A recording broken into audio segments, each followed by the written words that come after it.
Arizona State has officially announced its Hall of Fame class for 2023. We're here to talk about it and some future guys to eventually be on there on this edition of the Locked On Sun Devils podcast.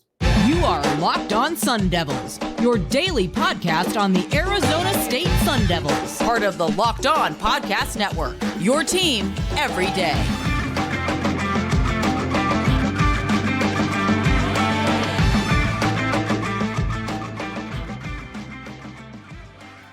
Hello and welcome back to the Locked On Sun Devils podcast, part of the Locked On Podcast Network, your team every day. My name is Richie Bradshaw, and I will be your guide for everything Arizona State Sun Devils. Thank you guys, as always, for tuning in, and a special shout out to my everydayers that are here every day. Don't forget, wherever you're getting your podcast, to hit like, subscribe, and turn on notifications to get an update whenever we post new content. And stay in touch with that content by following me on Twitter at RichieBrads36 and the podcast at LO_Sun Devils. Before we begin, today's episode of Locked On Sun Devils is brought to you by Birddogs. Go to birddogs.com/LockedOnCollege and they'll throw in a free custom Birddogs Yeti-style tumbler with every order. All right, guys. Hall of Fame class got announced couple days ago. Been working on this, had some stuff behind the scenes. Appreciate your patience while we get this out to you. But we're here talking about the Hall of Fame class, and that's where we're going to start the show. 2023's Hall of Fame class has been announced for Arizona State. It's a pretty solid class. They've got some big name hitters in there. It is a 6-person class, and then they are also inducting the 2007 women's track and field team. As for the individuals who have been added, you have Jordan Clarke, who was a 4-time NCAA champion for track and field. The picture of him is shot put. Obviously, a very, very good player who did a little bit of everything for them. Baseball will be led by Jason Kipnis, who obviously had a very good career with the then Cleveland Indians in the pros, played a long time, and had a very, very successful career during his time at Arizona State as well. Wide receiver Shaun McDonald is the other guy who highlights this class along with Kipnis, in my opinion. McDonald is one of the more prolific receivers that the Sun Devils have had at the position. We've had a conversation about him in the past before, and he is now in the Hall of Fame for Arizona State. Addison McGrath is a water polo player who made it to the Hall of Fame as well. Volleyball's Regina Mannix is also in the Hall of Fame. And then we have Greg Kraft in the Hall of Distinction for Arizona State. That will be your Hall of Fame class. Taking a look at these players and individuals in particular, Jordan Clarke, again, he was a 4-time NCAA champion.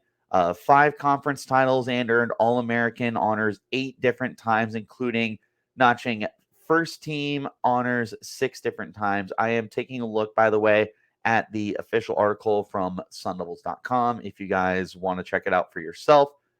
Very, very accomplished during his time at Arizona State. One of the more dominant track and field players that we've had. I don't know enough about the history to compare him against other track and field players, but looking at this resume that he has, it feels pretty impossible that he can't be compared against just about anybody that Arizona State has had.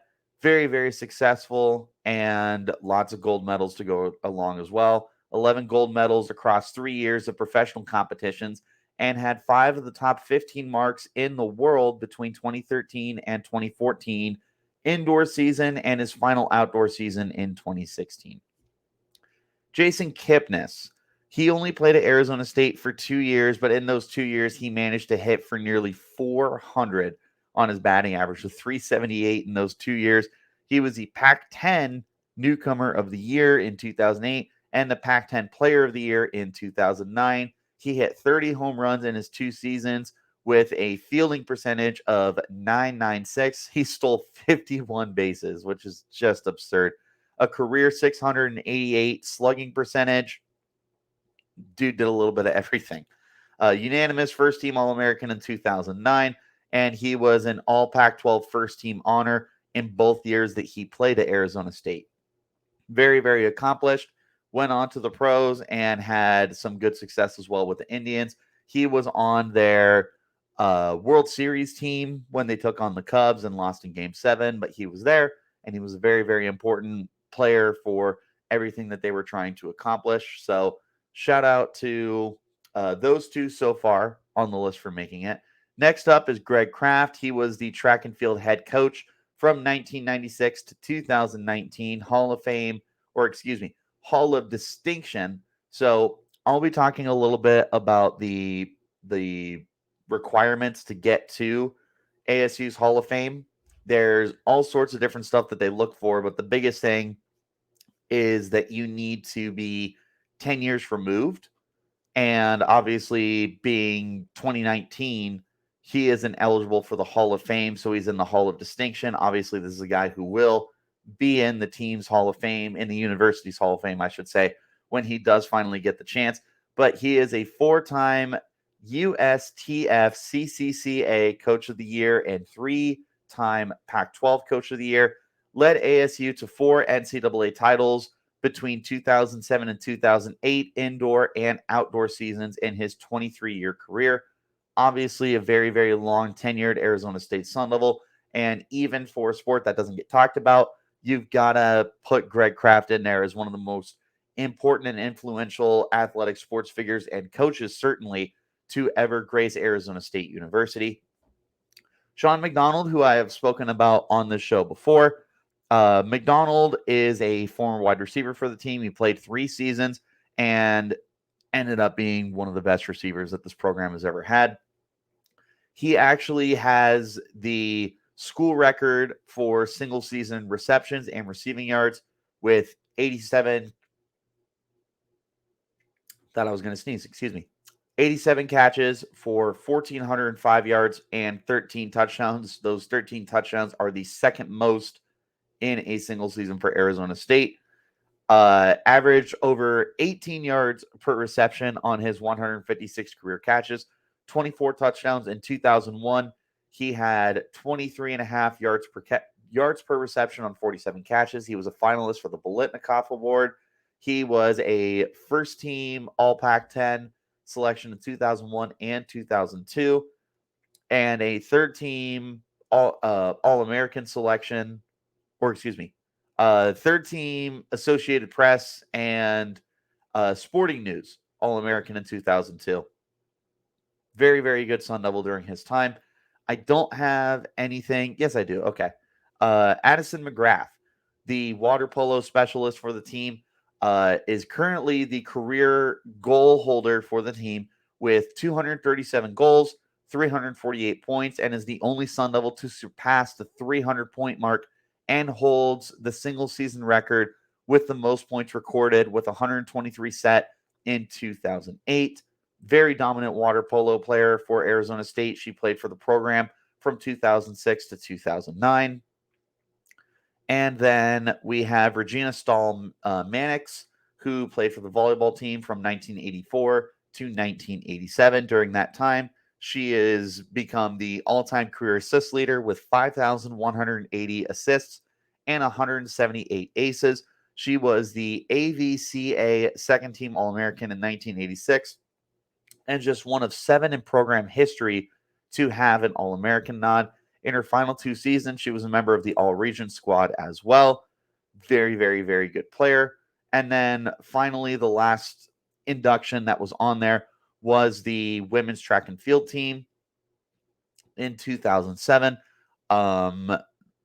What's the big stuff here that I can break down for you? Because it's a nice big paragraph talking all sorts of stuff about them.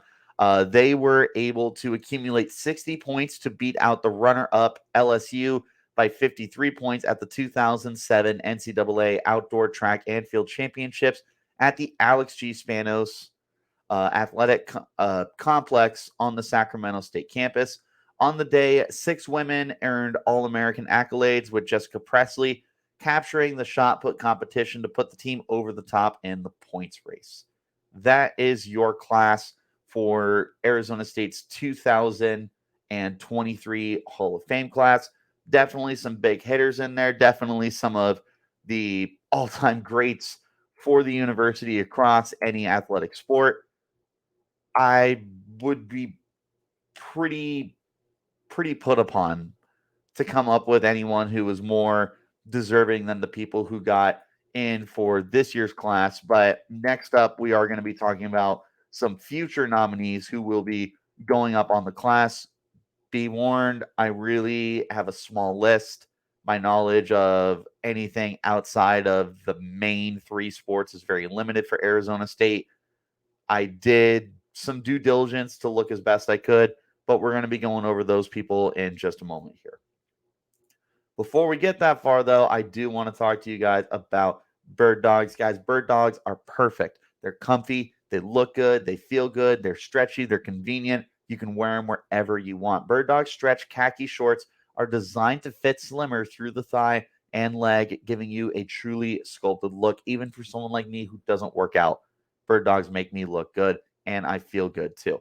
Their shorts do the exact same thing as the Lululemon, but fit way better. They fit better than regular shorts that are made of a stiff, restricting cotton. Birddogs fixed this issue by inventing the cloud knit fabric that looks like the khaki, but stretches so that you get a way slimmer fit without having to sacrifice movement. Birddogs uses an anti-stink sweat wicking fabric as well that keeps you cool and dry all day long. And I can't think of anything more important to have in Arizona than that kind of technology. I love my Birddogs. I wear them all the time. They're usable more than once, too. Don't feel like this is a one and done kind of use. You can use these multiple days in a row thanks to that anti-stink sweat wicking fabric.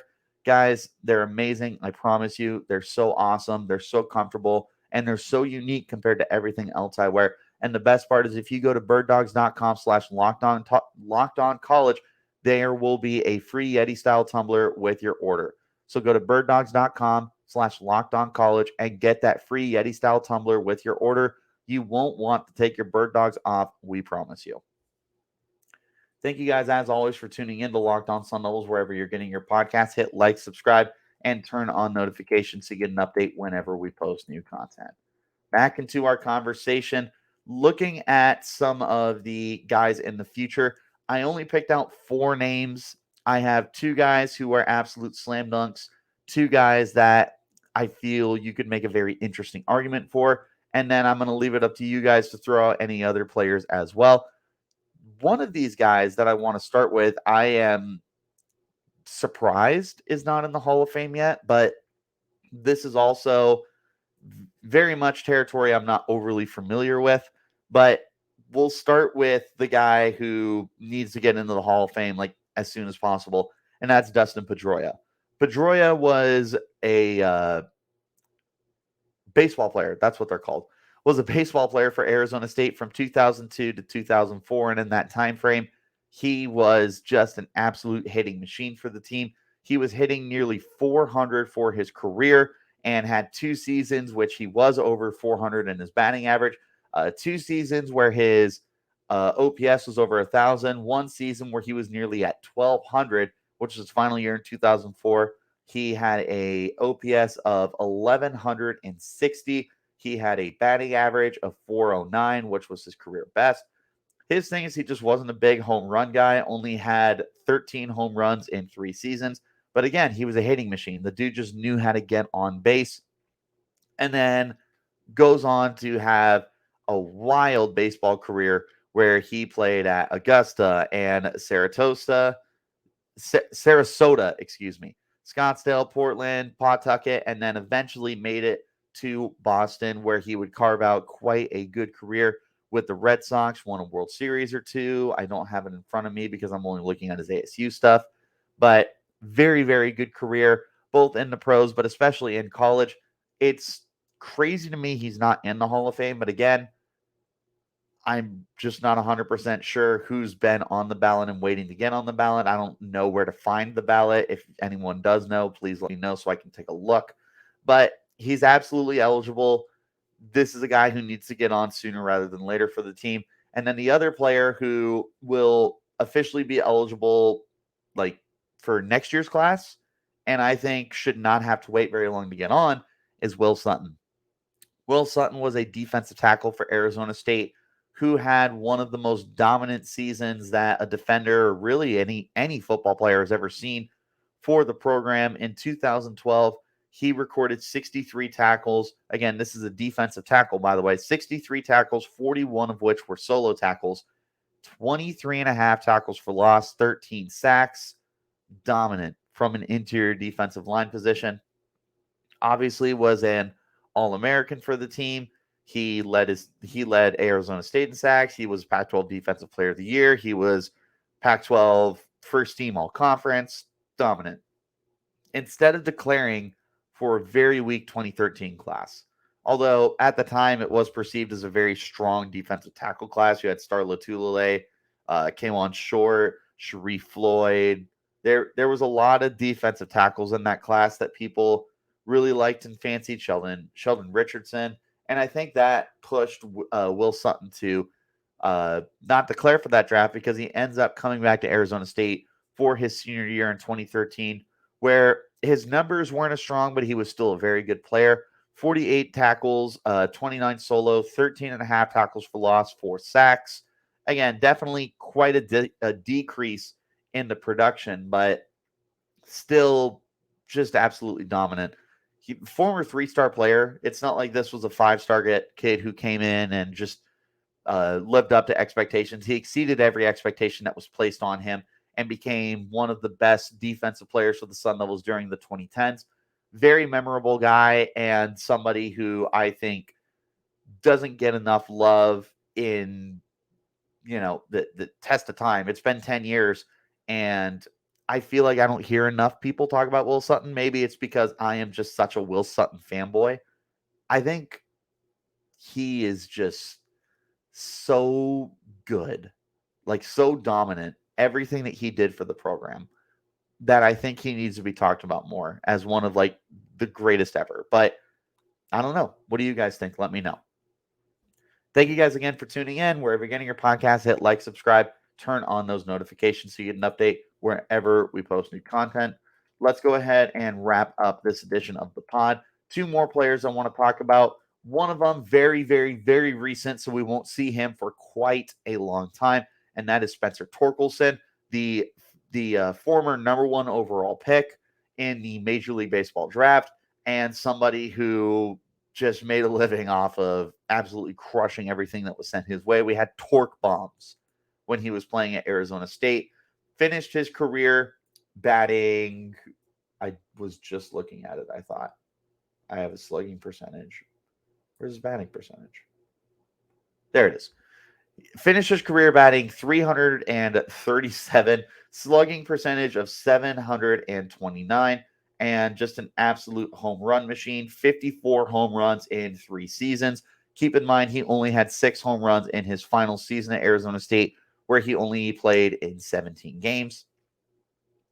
Torque bombs. Torque bombs, baby. This dude absolutely crushed it. He did everything too, though. He was a great hitter. He was a great defensive player for the team as well as an infielder for the team. I'm not sure where the Tigers have him at this point. I believe he was a catcher for them, but I might be mistaken. Whatever it is, though, the dude is just dominant. And he's so young in his professional career. He's definitely taken some time to get going in the low 200s for his batting average in his 2 seasons with the Tigers so far. But I do have faith that he's going to end up becoming a very good player in the major leagues. ASU has a very good track record with their baseball players to the pros. So hopefully Torkelson will be able to be one of the next guys to become a superstar and all-star for Major League Baseball coming from Arizona State. But looking specifically at his ASU stats, this is definitely a guy who deserves to get into the Hall of Fame eventually. 152 runs, 130 RBIs. He's got the 54 aforementioned home runs. He actually only struck out 104 times at 498 at-bats. That's not that great, I guess. I don't know why I thought he was at the plate a lot more. Neither here nor there. 7 stolen bases for what it's worth for a catcher. I don't know.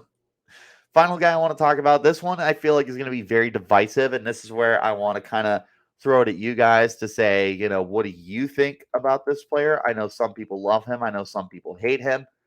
I feel like he left a bad taste in some people's mouths, but I feel like the bottom line is this is one of the most important players for Arizona State Sun Devils basketball. If you haven't figured it out already, it's Remy Martin. Remy Martin is an all-time Sun Devil. I won't apologize for that. He's a very, very good basketball player who made his impact felt with the team for 4 seasons. So it is what it is, you guys. In his 4 seasons at Arizona State, the dude ended up starting, 82 games and played in 128 games. He was a 3-year starter, and actually as a freshman in 2017-2018 was the Pac-12 sixth-man of the year. 2-time first-team all Pac-12 selection in 2010 in 2020 and in 2021, where he scored 19.1 points in each season. And then in 2018-2019, he was actually a second-team all Pac-12. Now, the reason why, unfortunately, some people have dismissed Remy Martin from the program is because he decided to transfer after initially declaring for the 2021 NBA draft, but then withdrawing from the draft and then transferring to Kansas, where he would actually go on to win an NCAA championship. Some people dismissed him, and some people don't like Remy Martin anymore. I don't get it. I really don't. He gave you so much in his 4 years at the program. I feel like, if anything, we should have been rooting for him to win a championship. So I'm happy for him. I was rooting for him all the way. He was actually a really important part of that Kansas basketball team, too, for their run to the NCAA title. He was a terrific guy off the bench. He might have been their primary sixth man, which wouldn't be a surprise considering that's what he was at Arizona State his freshman year. So, great player. Miss him so much. Wish he never left, but happy that he was able to accomplish what he was able to accomplish when he left. What do you guys think of Remy Martin? Is he an all-time Sun Devil, or do you dismiss him because he left the program? Who do you guys want to see in the Hall of Fame? What do you think of the 4 guys I said? Who else is out there that we should be keeping our eye out for? Let me know what you guys think. But thank you guys, as always, for tuning in wherever you're getting your podcast. Remember to hit like, subscribe, and turn on those notifications so you get an update whenever we post new content. Stay in touch with that content by following me on Twitter at Richie Bradshaw36, the podcast at LO_Sun Devils. It's been a weird week for me, but we will be back tomorrow to finish out 3 episodes this week. And then we should be back to the normal off-season schedule of Tuesday, Wednesday, Thursday next week. But again, thank you guys so much for tuning in. That's all I got. Until next time, you keep it locked right here on Locked On Sun Devils.